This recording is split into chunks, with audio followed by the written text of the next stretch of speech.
дар пасманзари муноқиша дар марзи тоҷикистону қирғизистон шабакаи муштараки хабарнигорони тоҷику қирғиз аз хабарнигорон ва расонаҳо хостааст дар пӯшиши моҷаро аз ахбори носаҳеҳ ва эҳсосбарангез истифода накунанд.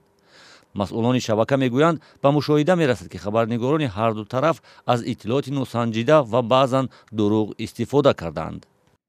мо мушоҳида карда метавонем ки дар ду рӯзи охир чанд фейкҳоям партофтанд дар шабакаҳои иҷтимоӣ ки аллакай ҳамкасбои мо онро чӣ карданд таҳқир карданд, гуфтанд далел оварда тавонистанд ки бар дурӯғ аст ё наворҳои кӯҳна мебошад ки аз нав навор гирифта ё монтаж карда истода онро ҳамчун як вазъияти ҳозира гуфта дар шабакаҳои иҷтимоӣ паҳн мекарданд.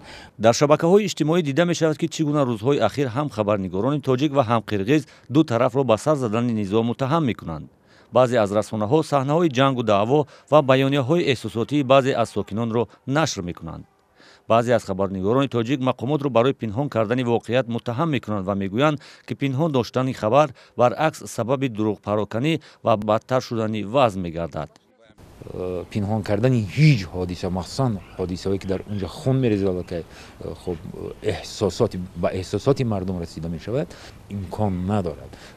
манбаи дигар ё ҷониби дигар ҳатман аз онҳо ба таври хотисӣ истифода мекунад ва фазоро ҳатто бо масалан маълумоти аз воқеият дур кор мекунад ки ин албатта ба зарари ҳарду ҷониб тамом мешавад. тоҷикистону қирғизистон беш аз 970 километр марз дорад ва беш аз 470 километри он таъин ва аломатгузорӣ нашудааст.